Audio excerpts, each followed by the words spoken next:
drop me off in Rotherham. Here comes for more. 2 for Jepson, 2 for Rotherham. Shoots! Ravel. Vicious, but brilliant! The sweetest feeling for Rotherham United. Woods got round the back, and Richie Wood has done it again! It's done! It's Georgie Kelly! Do me a favour, drop me off in Rotherham.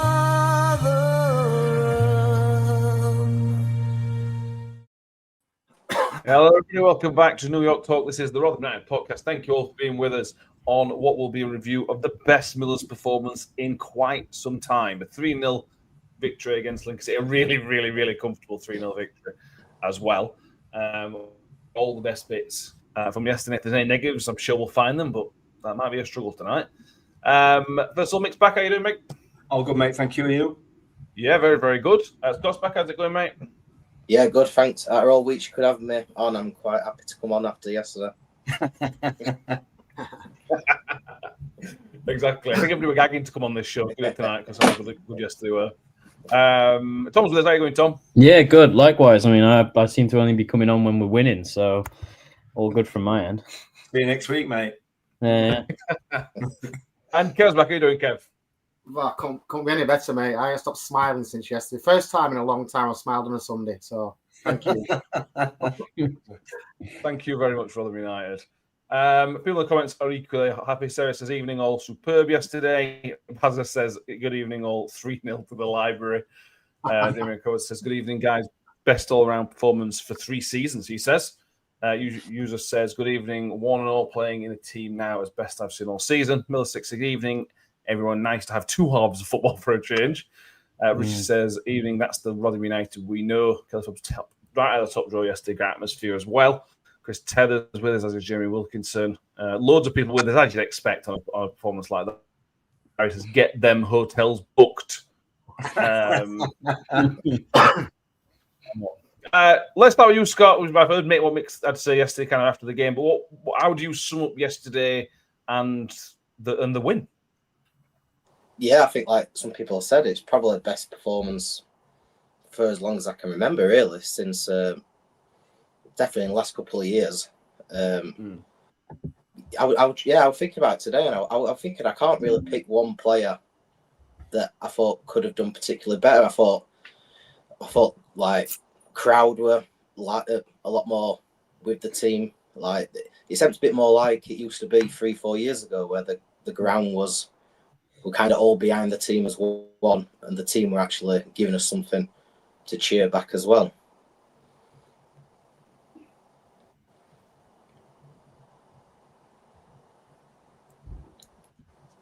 Yeah, absolutely were. Kev, people have mentioned in terms of how this performance rates. There were obviously a couple of performances last year under Evans, particularly the Bolton and Charlton one. Where does this kind of rate? I think Paul Davis said Sheffield United this is the best win since the Sheffield United win. I'd say the Blackburn one probably, which was the same season. But where does this rank in terms of best performance since when for you? It's been that long since I've seen us play like that and that well. It's hard to put into context, but it was just a joy to watch, weren't it? From first minute, I do think I was very disappointed in Lincoln. I'm not taking anything away from any gloss from our performance, but Lincoln were poor. They had a team full of 6'2". I don't think anybody under 6 foot. It was frightening how big their team were. Played to our advantages. We kept it on floor. We played some amazing football. Tempo were right. Press were right. And I think we should take into account, like we've been saying here for weeks, wait while we get some of these players back and wait while Ame has another transfer window. It's frightening. We could. I mean, don't get me wrong, it could all change overnight. We know that. But he's building something and he's cooking something and it's bubbling away and it's bubbling nice. The text of January, in or around top 6, a few more people back, a few more signings, get them hotels booked. We're not getting carried away at all, but when exactly is the playoff final? Do we know? Big news because forget the playoffs, it's top 2 we can aim for. Tom Case is not bad for relegation fodder, eh? Sarah says Seth to join us as well. Welcome, Seth, as well. I thought I had a good bet. Did I tell you about my bet? I had a 20 quid on us, 150 to 1. Yeah, I've seen on Twitter earlier. Another kid had £100 on us. Really? Yeah. 100 quid. 15 grand back. Jesus. Oh, that's one to keep an eye on. Jesus. Yeah. Yeah. Tom, we'll talk about specifics in a minute because there's loads to pick from. But is this the Rotherham United that we think we're going to see from now on? You know, Mahamshaw has talked about being patient, and I think for the most part, most fans have been patient. Obviously, some haven't, but I think for the most part, we've been patient, and we're now getting the rewards now with the great run that we're on at the minute. Do you see this as the real thing? Is this, just a spike in the road into the performance? Where do you see it at the minute? I think it can be better. I mean, as Kev said, we've not got, you're missing 4, 5, 6 first teamers that actually get into that squad ahead of some of the players that played yesterday. I mean, we're playing with one centre half.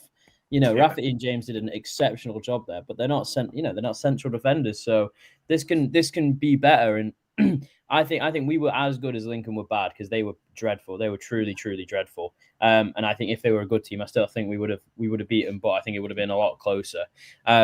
But yeah, I mean, certain players are hitting form right when you want them to. I mean, it's a shame that Martha's going away now because he's hit some proper form out wide. He's a very nice player. With Nombe back, even though he sometimes doesn't score, sometimes doesn't influence the game as much as you'd want him to, he's an absolute havoc for defenders to deal with. He gives us different options. Hugo's coming into a bit of like unseasonable form where, best we've seen him play for, however long. I just think everything's coming together quite well at the same time as key players are coming back. And I just think that we can be better. I think that we definitely can be better. There are going to be times when we play worse, but you look into the bench now and you brought on Benson and Sheriff and those two almost linked up and scored a fourth. And it's ridiculous. And if you can bring back Thomas Holmes and Lenny and Baptiste and those central defenders and really shore it up, get Coletta back to full fitness, you're looking at a super dangerous side. So I think if we're not careful, we might sneak into those playoff spaces, which Jesus, it would be quite the accomplishment if we do it. But don't know if we're ready. But it's still a young team. They're playing off confidence at the minute, and then it's sometimes that confidence dips, sometimes injuries happen. It's just about how they react to it. But yeah, we'll see. I think this team can be a lot better though.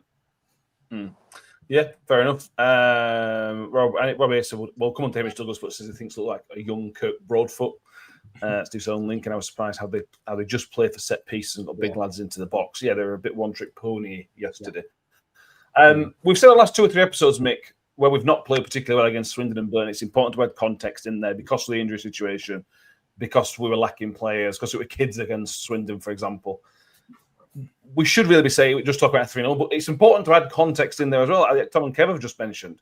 We've only got one fit centre-half who's played his second ever league start on Saturday, which was Hamish Douglas. We ended up with Joe Powell still having to play left wing back, so we're still not sorted in that position. We've only got Sheraton on the bench. We haven't got a full striking options to pick from. This is a 3-0 victory in really, really bad circumstances in terms of injuries. And also, adding to that, I'm sure saying there's illness in camp again. Hugo weren't very well, and a few others weren't playing very well as well. The context into it makes it even better.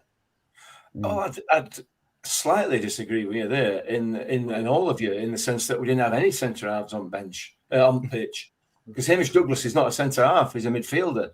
True. So we played against a team who lumped it long for 90 minutes to 6 foot plus players all over the pitch with no centre halves on pitch, and we never gave them a sniff. So yes, I mean the context is important, and everybody's mentioned it so far, haven't they?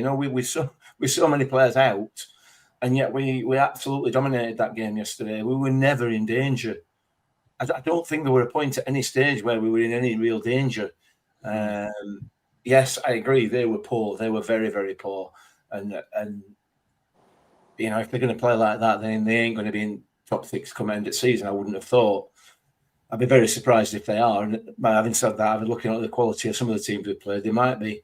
It is coming together, isn't it? It is definitely coming together. And you look at some of the performances that we put in this season, where the squad was still getting to know each other, learning what we expected of them and everything else. And it was quite clear from yesterday they fully understand the job. They understand what what's expected of them and what they need to do, and they put that into practice perfectly, absolutely perfectly. I don't think there was a spell in the game. I'll stand corrected on this. I don't think there was a spell in the game where they were on top, to be honest. We might have sat back a little bit, but they were never really on top and never really threatened. So it was an excellent performance with a significantly depleted team. The only moment I had is if they have that disallowed chance in the first half, which Lino's giving offside. On the replays, it looks very, very close. Benefit of doubt for the linesman because it's impossible to say. But if another linesman plays it onside and they go 1-0 up inside 10 minutes, it might be a very, very different game. But at this level, you're getting benefit of doubt to the linesman. Unfortunately for Lincoln City. Martin Burns says, don't knock Burton. Look at their last 3 games. Yeah, that point on Tuesday is not looking as bad after they've gone to Bradford and beating them yesterday in their backyard. Steve says, I thought James and Cardiff as well. Absolutely. Yeah. Might not be a bad point come end of season. Steve says, I thought Powell, Williams, James, and probably Hugo had their best games of the season as well. Paul Rigby says, that bit of skill by Hugo. Who needs Ronaldo when we've got John Hugo? Oh. Let's not go wild. It was so good. It was brilliant. It reminds me of a few. This is a throwback. Paul Green used to play for Rotherham United. I remember. He once nutmegged somebody, and it was the most interesting thing happening. It was a bit like that. It was, oh my god, he's done something really skillful. I didn't see it coming. Wes Harding's Ronaldo run, Messi run as well. That were another one with length at pitch, taking on everybody. It was that sort. It was that sort of moment. Yeah, absolutely were. Right, let's dive in, Scott. Let's dive into the goals and the incidents of the game. Reece James gets the first goal. I didn't realise this came from that Joe Rafferty tackle until our Estonian friend put the video up.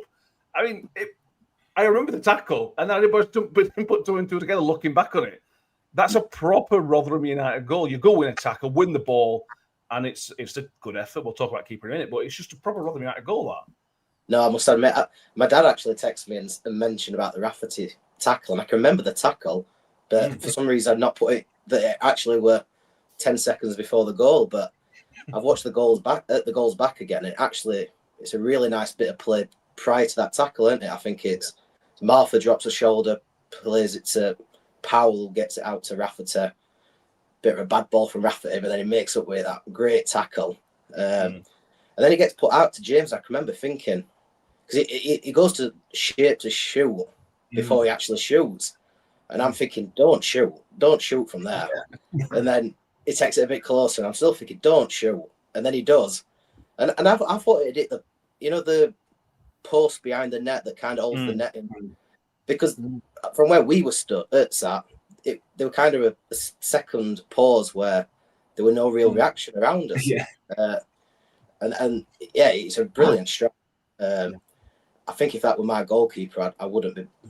I might be being a bit critical, but I thought I'd expect my keeper to save that personally. But that's not taking anything away from James to have the confidence to hit it from there.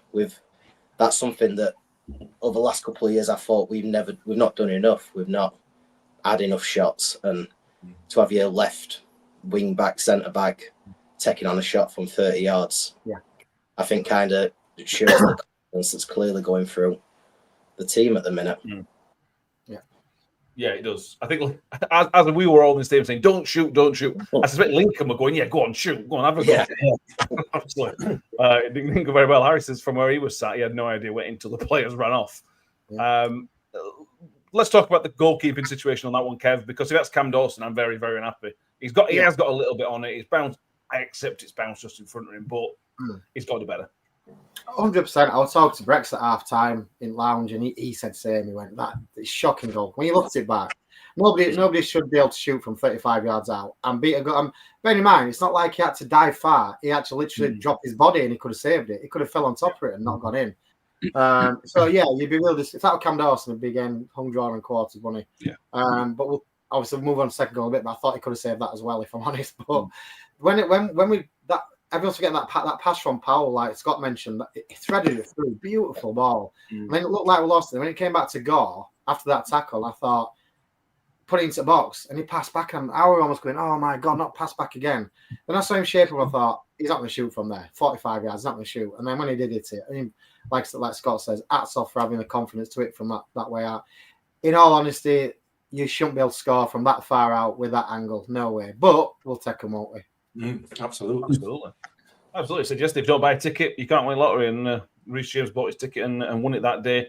The build-up, Tom, again, even ignoring the Rafferty tackle, like Scott mentioned, that's a really, really lovely bit of play. The Martha's done fantastic. We'll talk about Martha more detail in a bit. Powell's done really good. And Dan Gore, Kev's right, it was a backwards pass, but it was a safe pass, which saw a bit of space for James to run into.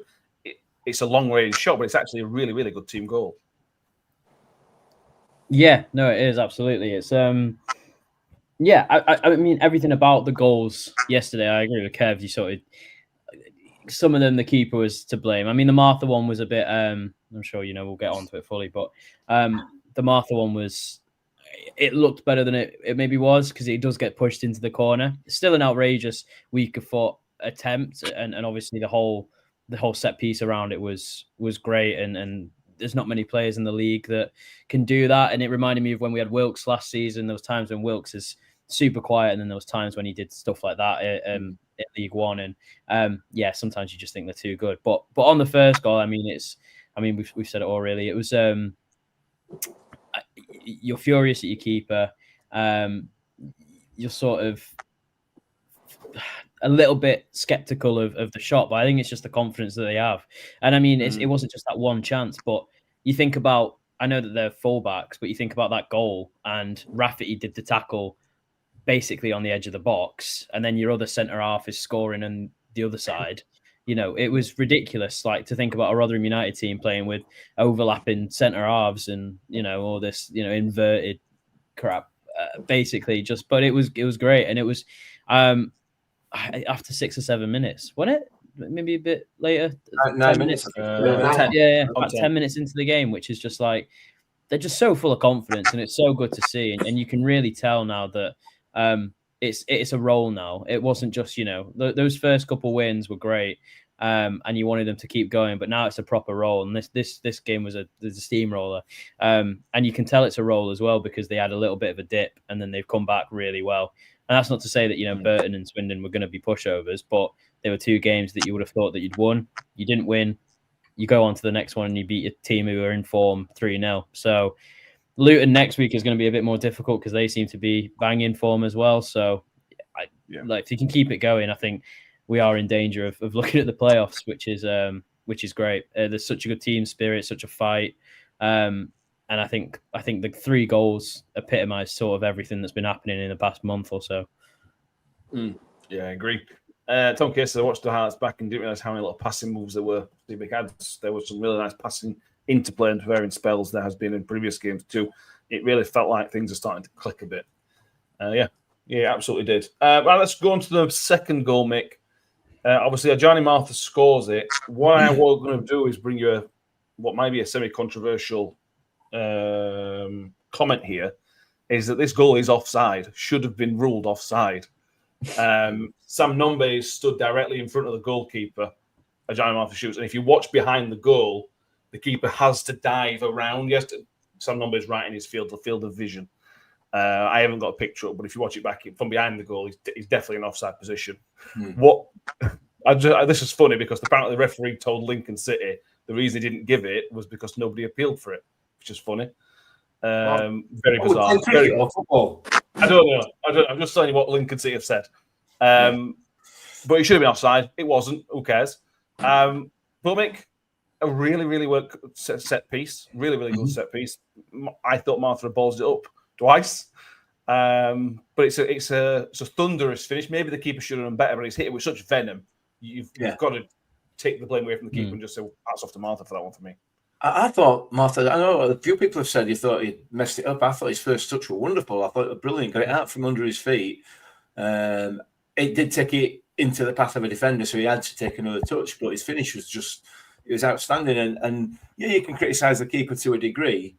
But, he hit it with such power that he got both hands to it as well. you know, Almost, yeah. and a decent both hands. It weren't just fingertips. So it was with such power that I don't think you were ever going to stop it. But having watched it back, yeah, it's offside. You know, if you've got VAR, that goal gets disallowed. There's no doubt about it. And for the referee, if the referee has said that, which is probably nonsense, but if he has, that's ridiculous. You don't get an offside, but you don't have to appear. It's not an LBW, is it? You know what I mean? So yeah, it's a good goal. It's a really well worked goal, a well worked corner. You know, I don't know how many corners we've had before that, but we use the same sort of roundabout routine on the penalty spot 2 or 3 times before that, and put the ball in the box, and then we did it again. And obviously, there's Johnny Martha stood on his own. Really good goal, really good free kick. Yeah, well, let's go on to Martha a little bit now, Scott, because he had his best game for us, I thought, yesterday. I thought it was most impactful yesterday he's been probably all season. Maybe first half of Barnsley in the Cup, maybe was the other game he was most effective, but he really starting to show his own a little bit. Yeah, we talked about the first goal. His little turn inside for the first goal was crucial. And obviously he's done very, very well for that one. Get a bit winding opposition up when he comes off substitution as well, which I'm a huge fan of. Yeah. He's really 3 or 4 games ago we were saying, has Martha really got the bottle for it? Yesterday he showed he has got the bottle for it. He's got the bottle, he's got the skill. He's just got to carry on going, but it was fantastic yesterday. Yeah, definitely. I think that's the thing with players like Martha, isn't it? Yeah.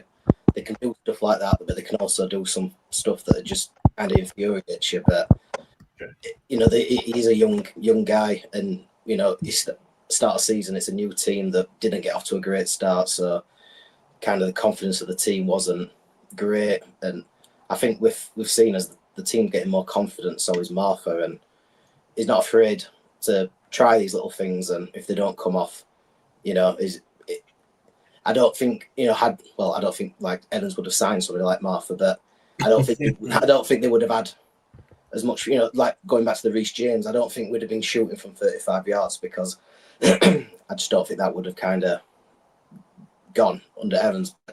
Forgetting that, yeah, I think that was the best performance I've seen from Martha.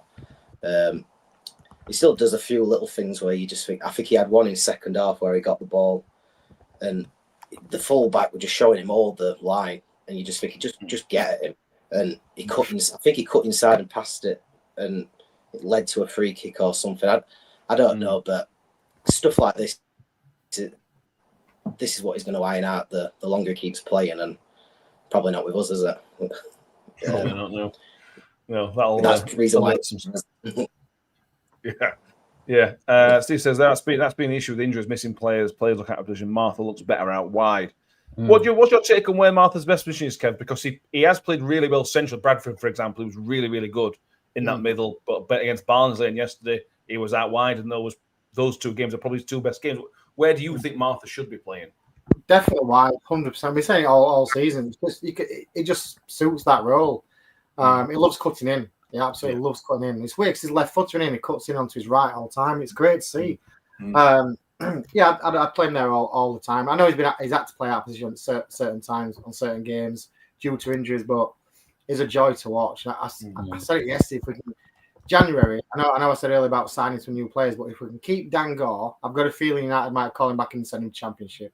Yeah, probably to them blue and white bastards down the road, because they do like sending players there. Yeah. If we can keep Dan Gore, not sell Sam Nombe and not sell Johnny Martha, and bring in some more quality, them 3 have been 3 like new signings because people are going to be after him. People are going to be watching Dan Gore play now and think, I want it. Manuel might want to try him at a Championship level, see, you know, put him in market for when his contract runs out, so he can get a bigger fee from him from a Championship side.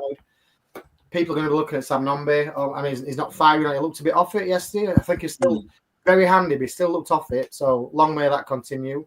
But yeah, it's going to be interesting. But yeah, Johnny Martha for me, definitely that wide position. Is rapid. He's brilliant. Yeah, he's got a bit of Malik Wilkes about him, where he could play a few different places, and he's a bit frustrating. He just needs a bit more improved, a bit more often. But on the goal, Tom, we should be giving another heap of praise to Joe Powell. I don't know how many times in this show we've criticised Joe Powell for his set pieces, and rightly so, but That was a pinpoint pass to Johnny Martha, wasn't it? Just perfect. Yeah, it's kind of. I wonder if they planned it in training or if it was an off the cuff thing. It must have been a training thing, but yeah, I mean, he had his best game. He got put back in the middle, and he had his best game so far this season. And Powell's another one who, what you get with him, you get work rate, you get a lot of effort and desire, and he's been captain on occasion, so he's clearly someone who's respected in the dressing room and on the pitch is a bit of a leader, hopefully anyway. So yeah, I mean, he had his best game, and look, his crossing can still be better, definitely, but he offers you something in midfield that is, a tenacious player who I think some of those balls that he pinged across, there was one to Nombe in the channel, I think. I can't remember exactly where it was, but that was a great ball to start the move for the first goal. He was involved, bringing it across to Rafferty. There was just multiple times where he seemed really controlled in that area. And as Kev mentioned before, Dangor won't be with us for much longer because he's destined to better things, because he's a player that makes those around him better. And I think he's making Powell a better player because Gore seems to see the move 3 or 4 moves before it's happened. And he's such a nice player to watch. And I think that's starting to rub off on the players because as we mentioned before, we started passing moves now. And I think it's because we got players that you can kind of trust with the ball. If you fire it into, I mean, that third goal, for example, with Hall, the ping into Martha's chest from McWilliams, and he controls it on he just controls it with his chest and pings it back across. You do that with any other players, some last season, some this season, they don't control it. They don't really, they don't make most of it. Whereas these players that we got now, Gore, Martha, Hall, Powell, they're all pretty assured in their measurement. And yeah, I mean, he deserves a lot of credit for that second goal because we give him stick when he doesn't beat the first man. So yeah, although there was one corner that went into the side netting, we were 3-0 up at that point. But yeah, Jews with let's keep him level-headed, huh? Yeah. A few mentioned Dan Gore asking he's a final year of his contract. Harry says Gore seems to like it here from what we've seen, and we could see him permanently. He's out of contract. The only thing would be probably his ridiculous wage.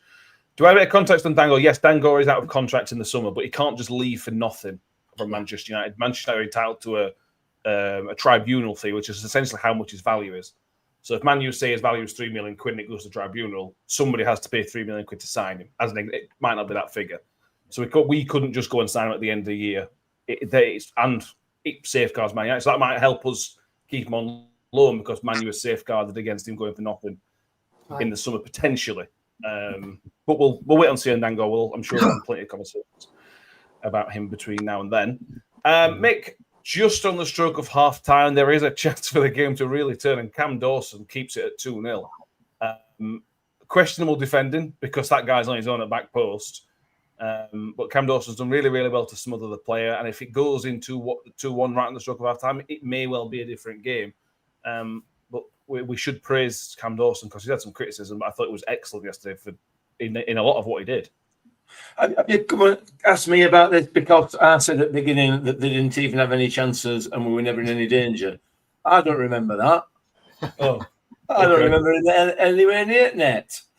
Cam Dawson were all right yesterday. He had a decent game. He had a couple of saves to make, I accept. But, he I don't remember what you're talking about, mate. I'm sorry. Is anybody else? Because I can't remember. Definitely do. A great save. Somebody else feels that one then. Ask me something that I know about. It kept us in it. If that goes in at literally 44th minute, if that went in, second half's totally different. Fans are having their half-time Bovril and Pint thinking, we're gonna blow it again, aren't we? Yeah. Kept us in game. Well, change the second half totally. Yeah. Tom Kay remembers it as well. So the save was crucial because he remembers Preston scoring late first half goal against Sheffield United to make it 2-1, and they went and turned it around for 3-2 as well. Crucial save. Yeah. Crucial. They look dangerous on run up to half time then. Yeah, absolutely. Yeah. We're moving to the second half, Scott, and I was surprised. And again, this isn't a Lincoln City podcast, as I said yesterday, but Lincoln City were crying out for half-time changes. They were crying out for 2 or 3 changes just to put it up us a little bit. And thankfully for us, They just continued doing the same thing, and it just didn't hurt. We were just able to keep everything going the same, keep everything calm. Yeah, they had a little bit of a spell, but they were constantly at arm's length until we got that third goal, which we'll talk about in a minute. Yeah, I expected at least one, if not two, changes from them just to change it up, and I'm sure, you know, our team talk at half time would have been, these are going to come out and do. They've got to come out and, you know, put it on us if you want. We need to stay, you know, resolute and just ride the first 10, 15 minutes. But then that never came. And I think that just, you know, I think we just started exactly how we kind of finished first half. And I think we're just comfortable throughout. I think, yeah, I never felt threatened. Like somebody said, I never once, apart from the save Dawson made in first half, I can't remember ever feeling like we were going to concede. If anything, I just thought, how many could we actually get here? Like, obviously we got 3, but I thought on another day this could have been a 5 goal one. This one, yeah, no, I agree. It could have been more. Sharif had 2 in that shot, which was a thunderbolt, and then obviously the one at the very end, which trickles wide, which could have been a penalty. Yeah, it was just about weathering that storm really, and the storm never really came, did it? So, but is that? Should we be saying well done more to Rotherham United for saying we stopped them gathering any momentum? We just put a stop to it, or is this more on Lincoln not coming out with anything? I think so. Like Scott says, I fully expected them to come out with, and like I said, face the start more a mild breeze and a bit of dust and a rain, wasn't it? There were nothing. If I were a Lincoln fan, I'd have been going away very disappointed with that performance. And again, though, I'm looking at, you know, I keep going on about betting. I ain't got a gambling problem, but Rotherham were 5-2 at home against Lincoln. That's just absolutely printing cash. I know Lincoln was 6th in table, but you saw the lineup and you know what you're going to get from them. You know Lincoln they've got that many 6'2" players. Even the midfield, all 4 midfielders were 6 foot plus Adam Reach and all them. You can, when you've got players as big and as immobile as that, you can only play one way.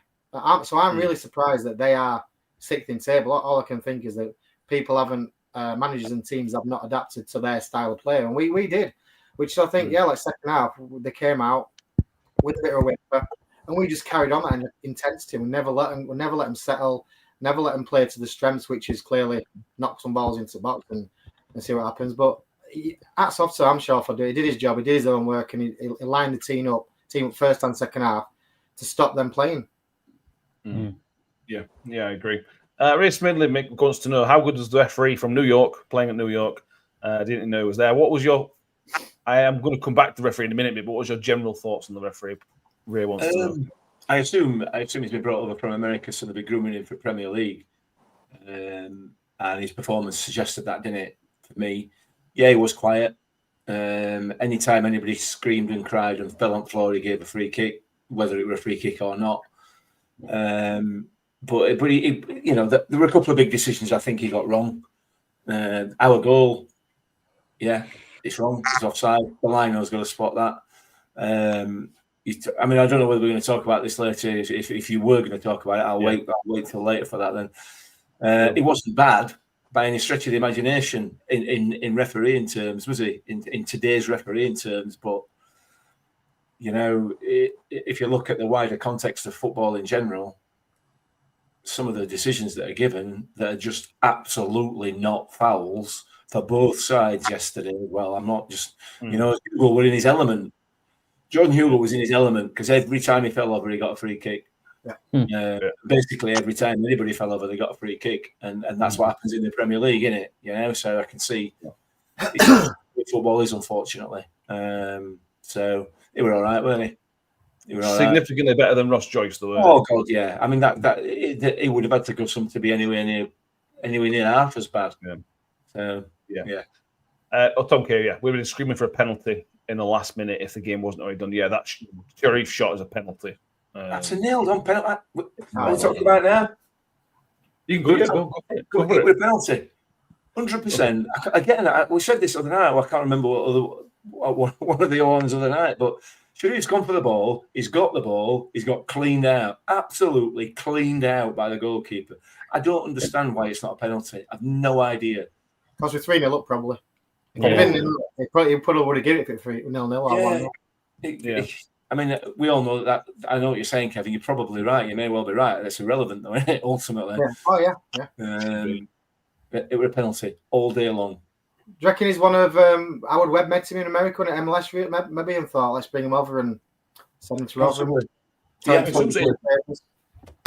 He's been around for a while. He refereed us against Millwall in the Championship. Obviously, that's several years ago now. So whether he's not hit the marks that they thought he was going to do, he has been around for a little while in the English game. I don't know.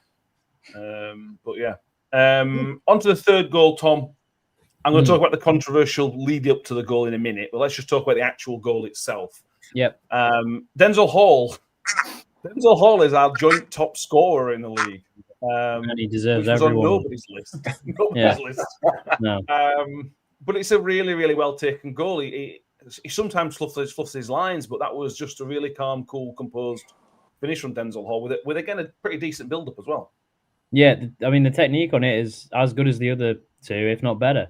To catch it on the half volley and have it skim across the floor. I mean, it gave nobody a chance really. He's a good ball striker. You know, you say now it's a surprise, but you know when you see all the goals he scored, it's kind of not. You know, the first one he scored when he leathered it in, the second one was more of a cultured, curling shot, and then this one was again another volley that's just he's a right place, right time player as well. And what you notice about Hall as well is that in all his interviews and when you see him as a defender, but again, every time you see him, he's sort of in and around the box. He's always in the right place because he's just always there.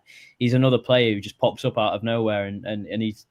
I mean, we're falling in love too quickly with another player that might not be with us for that long because he's definitely better than League One, and it's a shame because he's a gem of a player and he's someone who is.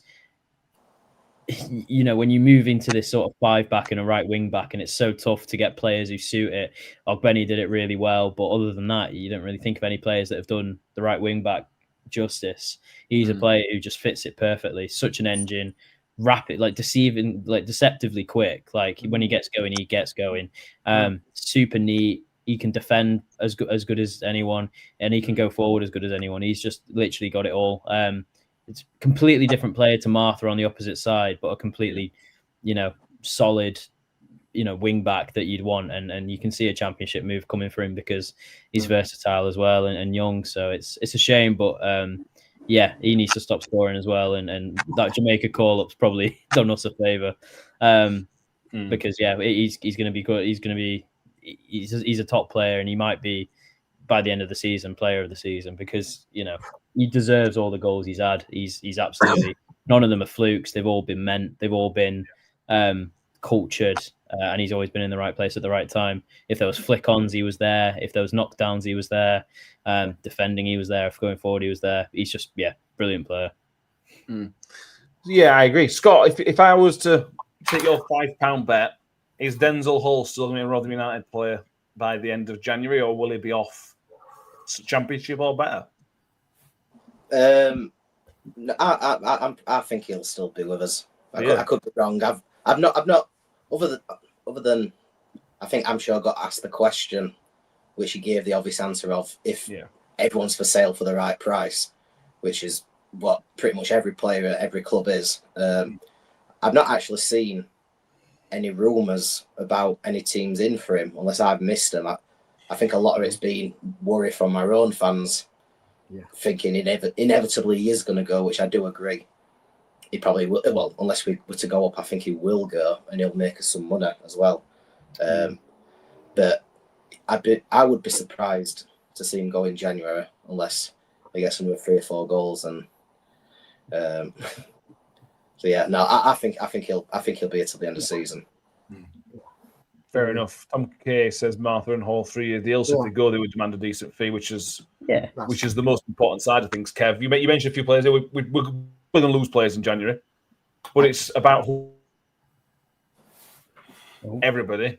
Then we've got problems. But at the same time, we're not going to lose everybody. If Martha goes, Hall might not go. If Nombe goes, somebody else might not go. It's going to be a balancing act. Where do you sit on potential of like Hall leaving? I can't see either of them going, if I'm honest. I mean, don't get me wrong, people are looking interested, but they're unproven. They've been playing. Well, they're both from the Dutch league, I think. They were, weren't they? Belgium with Martha. Belgium, yeah. So, they've had half the season, not going to make anybody pay over £1 million. And they've got, like someone just said, they're on 3-year contracts. So they ain't going anywhere for less than a couple of million. Don't get me wrong. If someone comes in and says, here's £4 million, they're all gone. Tony Stewart sell his sister for £4 million, let alone John Martin. There's a price to everybody, but I just think they've got long deals, and they're only 6 months into the contracts. I can't see them going anywhere unless it's ridiculous money, unless it's crazy money. And if anyone is interested, every Sunday, by the way, I have a punnet of grapes. It's just my go-to thing on a Sunday night. I know someone's probably commenting I'm hungry. I'm not hungry. I just have some grapes. Snacky. Harry says, yeah, surprised he hasn't been called up, but Dexter Lembakisa has been called up for Jamaica. I assume that's down to paperwork. It's got to be down to paperwork, isn't it? That he's not been called up, because that's pretty wild if you do Lembakisa over. Denzel Hall. Mick, back to the goal though. Lincoln very, very unhappy. Their manager takes a yellow card for what happened. Do you want to run everybody through your view on this kind of build up to the third goal?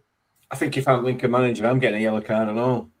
To be honest, I think he were absolutely right in his dismay over what happened. So Cam Dawson came out to collect a cross or punch across, I think. Yeah. And immediately went down, clutching his midriff or whatever. The ball went out to a Lincoln player. And he's about to cross it when the referee turns and sees Dawson on the pitch and then stops the play. I'm not convinced there were anybody near Cam Dawson. And if there were, it was a Rotherham player. It certainly weren't a Lincoln player. I'm sure of that. I mean, if we see it again, I might be proved completely wrong. But from my memory, he went through a crowd of players, but the crowd were Rotherham players. And he punched the ball out when he arguably could have caught it, I think. And he went to a Lincoln player, like I said, they were about to cross it in. But the referee then stops the game.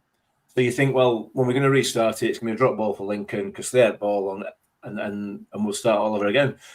It gives a free kick to Rotherham. And we then go and score from it. And it was bizarre. It was really, really bizarre to me. I don't know. Like I say, I think I'm speaking purely from memory and I've not seen it back. So, but it looked to me, honestly, that Cam Dawson had not been touched, but if he had, he possibly caught an elbow from one of his own players as he'd gone to punch the ball. It certainly wasn't a free kick. There was no way on God's earth that it was a free kick to us. And I don't know where he got that from.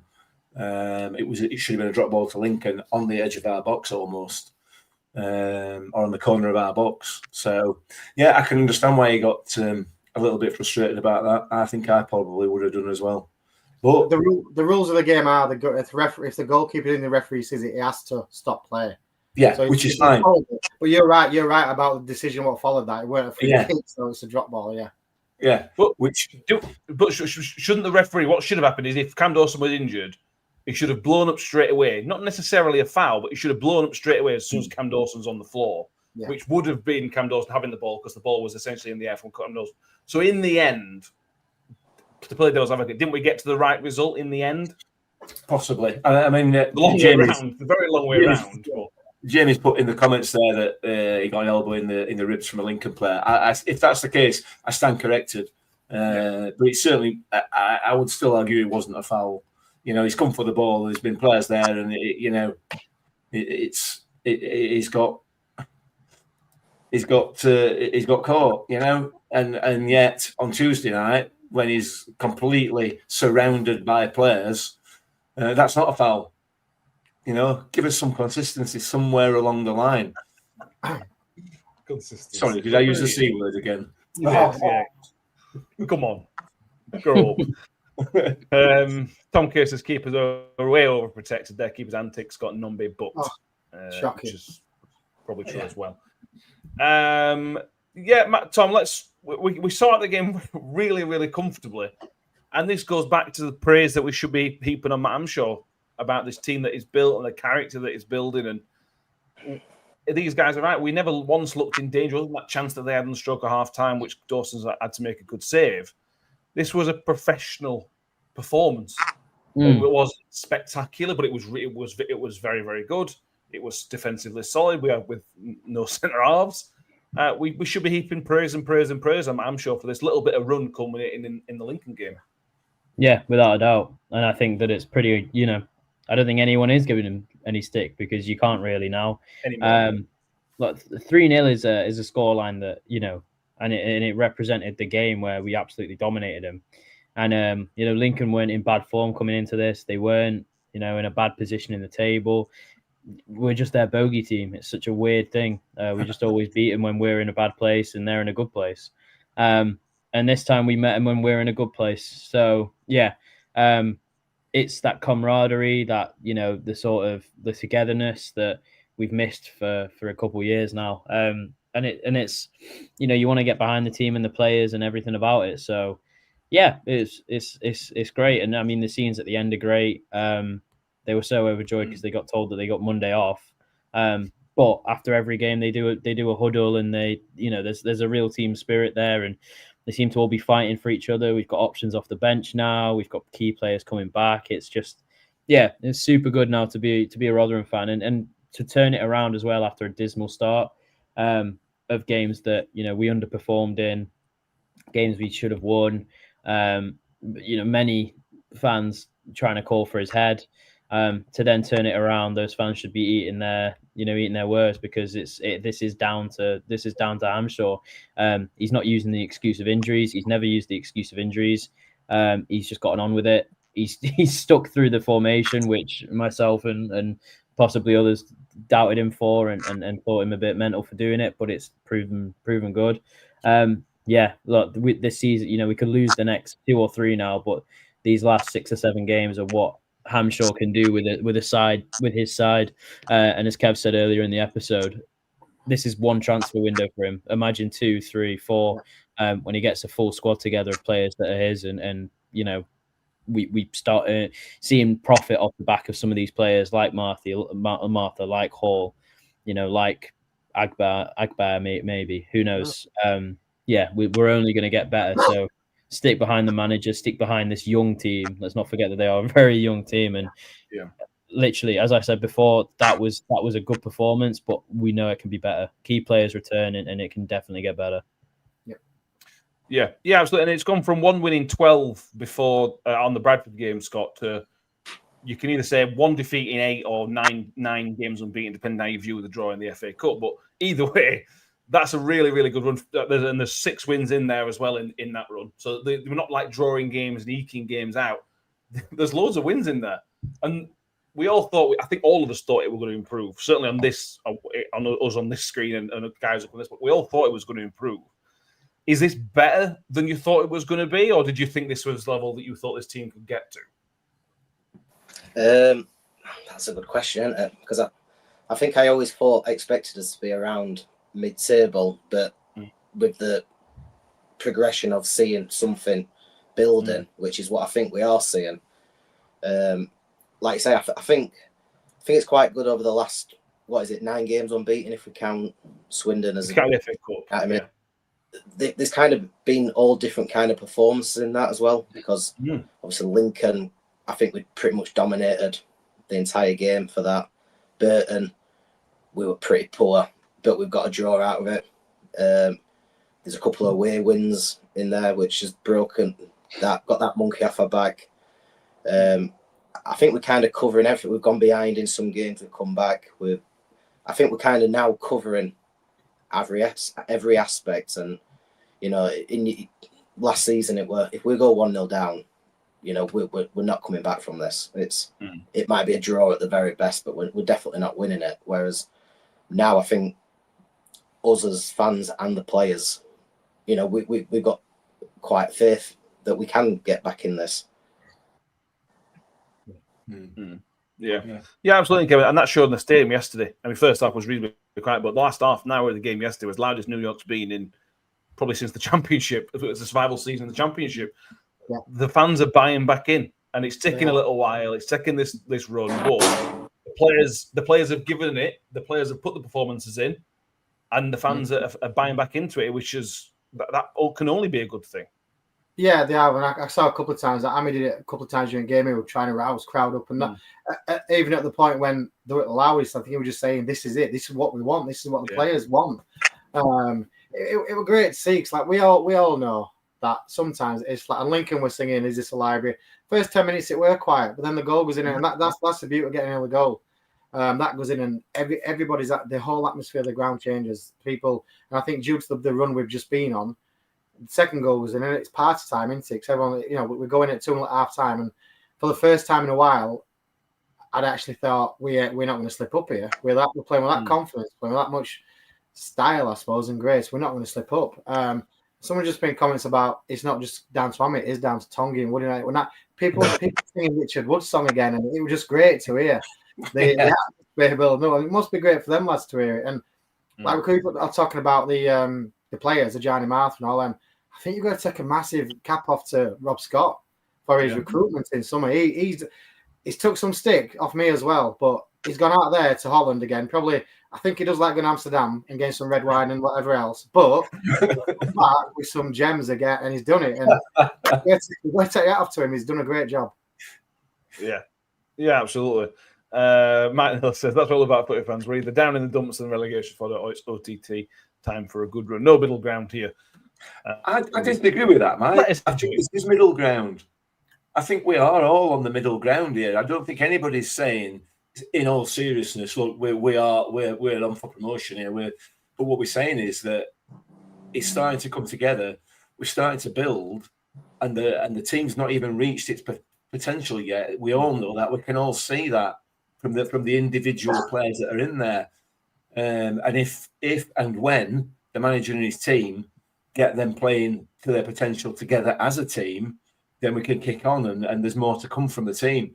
So I think personally, I mean, I'll stand corrected if you guys think differently, but I think we are kind of in the middle ground here. We're not getting carried away with this. It's a really good run. There's been some really good performances, but there's been some really poor performances as well. But it is quite clear that Matt Hamshaw and his team are fully switched on as to exactly what they need to do. And it's now becoming clear that the players are switched on and they know what's expected of them. And then, given the quality of the league again, who knows what could happen? But I think we are sat kind of on the fence at the minute, because it could go belly up again. We could lose 3 on trot and confidence gets shot and so on and so forth. But because the vast majority have been watching football for long enough to know these good runs will come to an end, and then it will be Hamshaw out again and all that sort of stuff. But yeah, there's a long way to go, but the signs are looking very, very positive. Yeah, they are. And I suppose to kind of put it another way, Tom, is that when we were struggling, it was difficult to say, well, yeah, this is what we're going to do. Right now, we're going to go on a bad run again at some point this season, because that's how football works.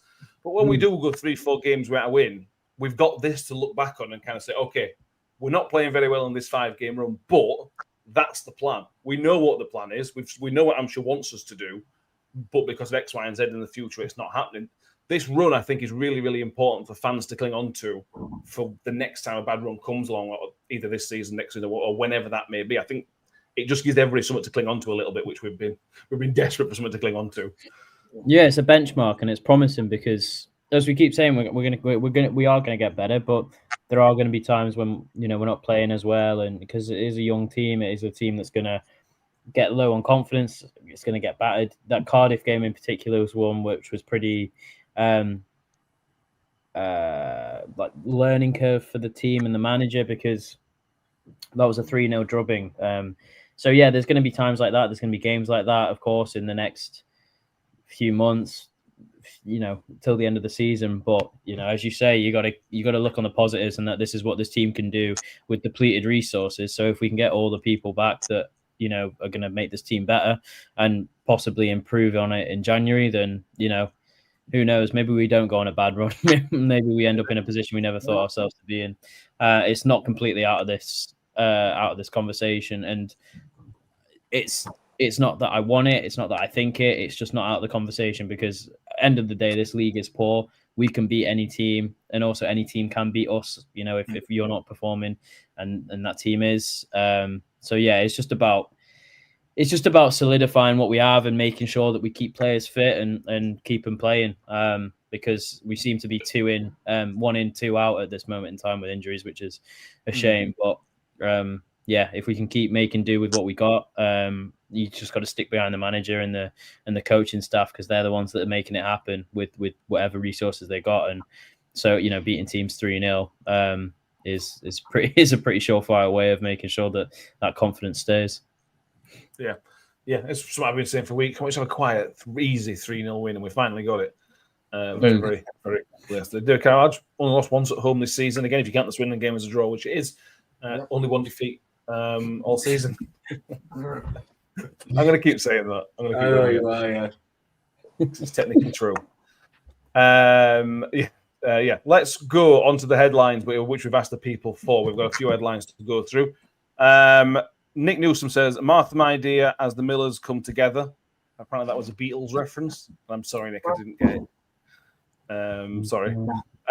Andy P says, limp imps mullered by majestic Millers, which I like. Quite good. Richard Etches says, Magic Martha thriller soars the mighty Millers. Magic Mike. So I apologise. Not as good as mine, again. Could have done. Yeah. And Kev goes, sweet and elegant, straight from the vineyard, and Martha holds his bottle. Come on.